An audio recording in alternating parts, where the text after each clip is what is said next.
요나서는 예수님께서도 언급하셨던 선지자 중에 하나입니다. 심지어 예수님께서 표적을 보여달라는 사람들의 질문에 대해서 내가 요나의 표적 말고는 보여줄 게 없다 할 정도로 요나는 매우 중요한 선지자 중에 한 명입니다.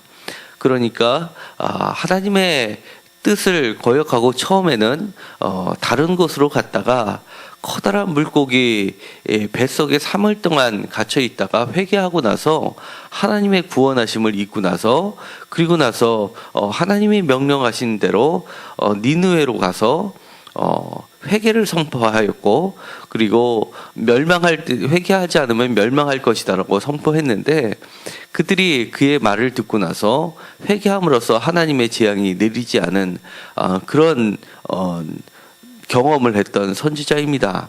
그리고 나서 이 4절에 보면 요나의 반응이 나오게 됩니다.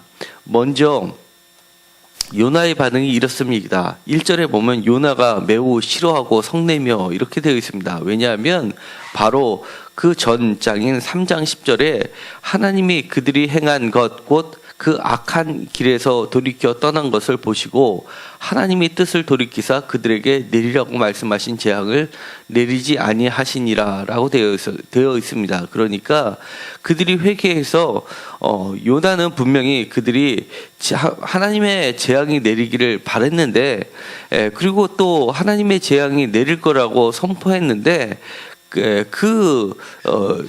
선포의 내용과는 다르게 하나님께서 뜻을 돌이키심으로 인해서 그들 가운데 아무런 증언이 나타나지 않은 것 때문에 화가 났었던 겁니다.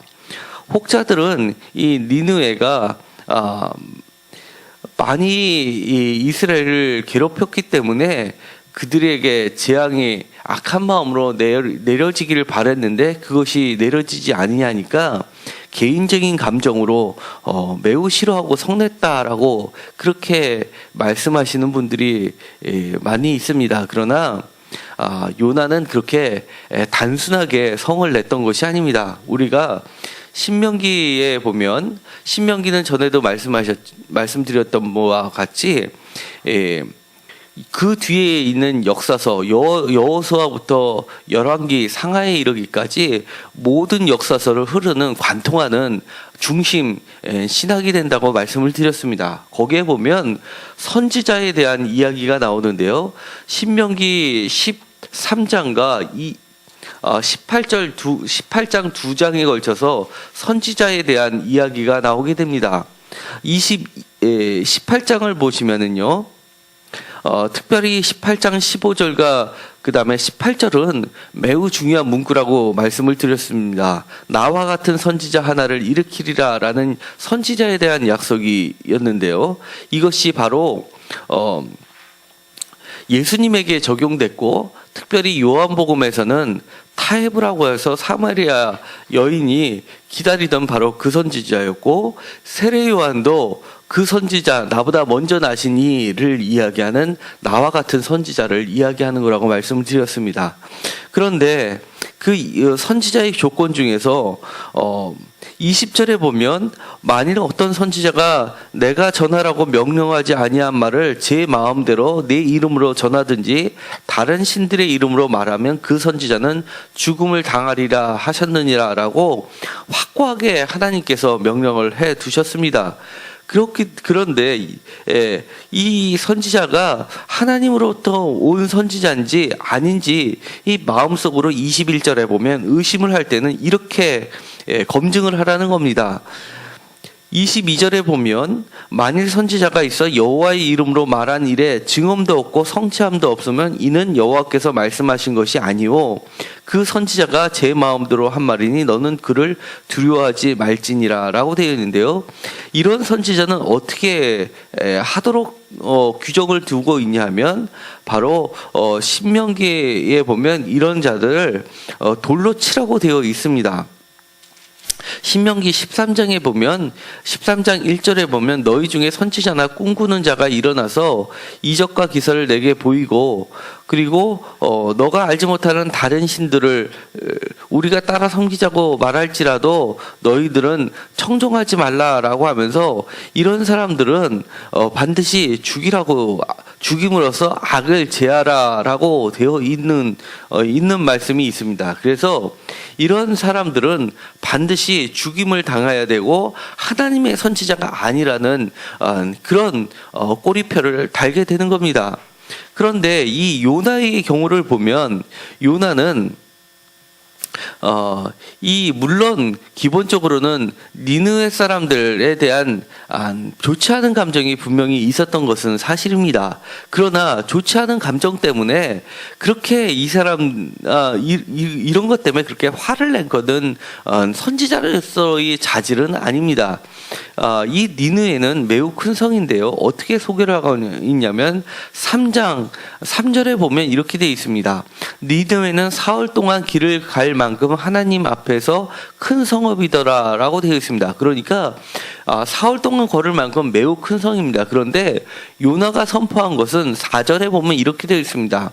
요나가 그 성읍에 들어가서 하루 동안 다니며 외쳐 이르되 40일이 지나면 니느웨가 무너지리라 하였습니다.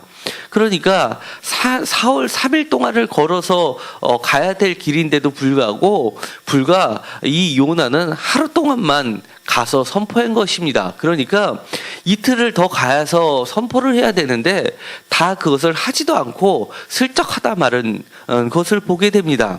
그런데 그 결과는 그들이 그 말을 듣고 회개해서 하나님의 마음을 돌려놓은 곳에 있습니다. 이 사건은 그야말로 신명기 전체적으로 흐르는 주요 내용입니다. 왜냐하면 요나가 이렇게 얘기를 하는 구절에 적나라하게 들어가 있는데 2절에 보면 이렇게 이야기를 합니다. 여호와여 내가 고국에 있을 때 이러하겠다고 이미 말씀하지 아니하였나이까. 주께서는 은혜로우시며 자비하시며 노하기를 더디하시며 인애가 크시사 뜻을 돌이켜 재앙을 내리지 아니하시는 하나님의 줄을 내가 알았습니다 라고 이야기를 합니다. 그러니까 하나님은 은혜가 풍부하신 하나님이라는 것을 이야기를 하는 겁니다. 은혜로우신 하나님, 자비로우신 하나님은 신명기가 이야기하는 하나님의 대표적인 속성인 겁니다. 그러면서 은혜롭고 자비로우신 하나님 앞뒤로 싸고 있는 강조하는 말이 있는 겁니다. 뭐냐면 요나 자신이 내가 이미 고국에서 이야기하지 않았습니까? 그리고 끝에도 그런 하나님을 내가 알았기 때문에 그렇습니다. 알았습니다. 라고 하니까 나는 미래의 것을 이미 맞춘 선지자라는 것을 강조하고 있는 겁니다. 그런데 문제는 이미 하나님께서 돌이키셨기 때문에 다른 사람의 눈에 보일 때는 자신이 잘못된 선지자로 보였던 겁니다.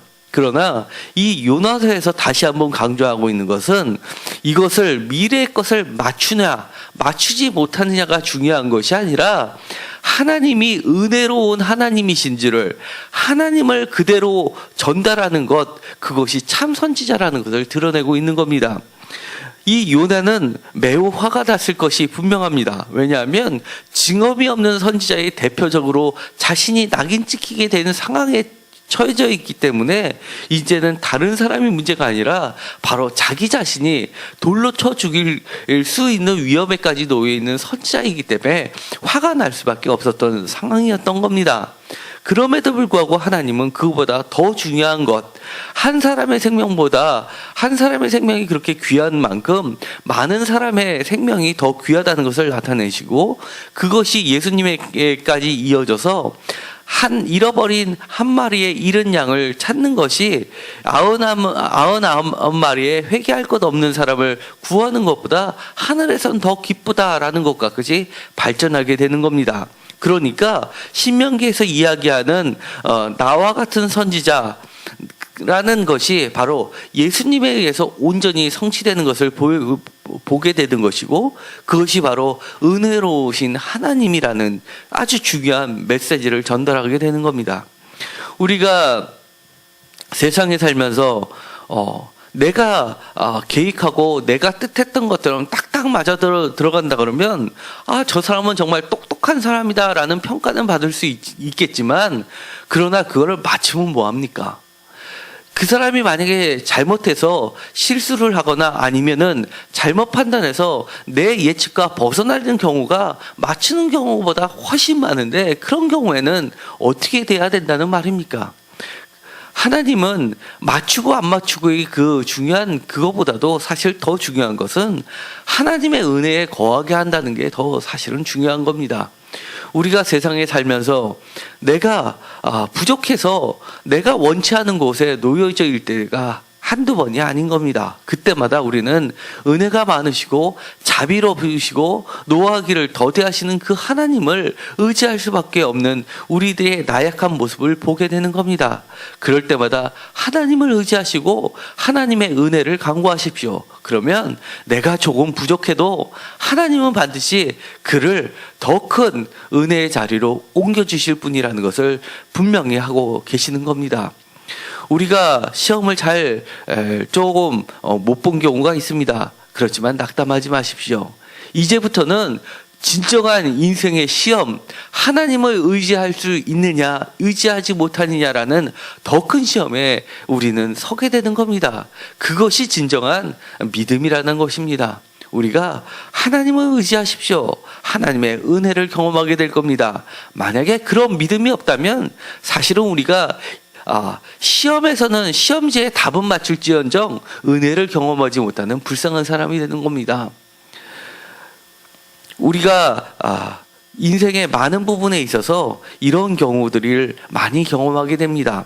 예를 들어서 사회적 제도들이 많이 이런 것을 추구합니다.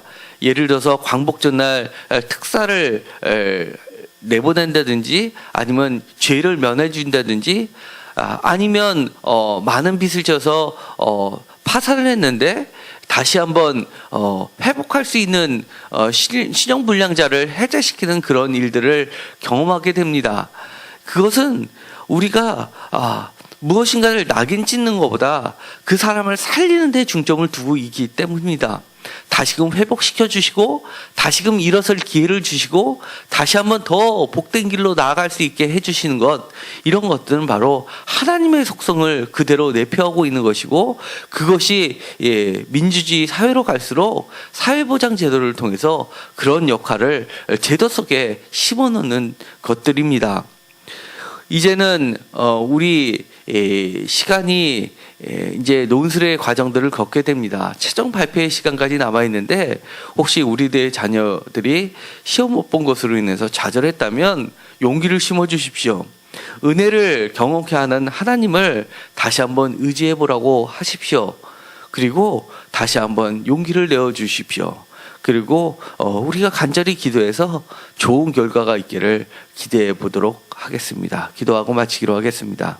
하나님, 우리의 예상은 가장 좋은, 소위 말하는 서울대, 연대, 고대라는 틀을 가지고 살고 있습니다. 그러나 어쩌면 가장 좋은 대학은 이미 하나님께서 각 사람에 맞춰서 가장 선한 길로 인도하고 계심을 우리는 깨닫지 못하는 경우가 많이 있습니다. 비록 시험 점수가 조금 덜 나왔어도 하나님께서는 우리의 자녀를 우리의 부모보다도 더 뜨거운 사랑으로 사랑하시니까 더 가장 선한 길로 인도해 주실 줄을 믿게 하여 주옵소서. 우리가 비록 맞추고 못 맞추고에 초점을 두는 것이 아니라 정말 좋은 생명의 길로 가는 길을 바라보게 하여 주시옵시고, 은혜를 경험하는 삶이 되게 하여 주옵소서.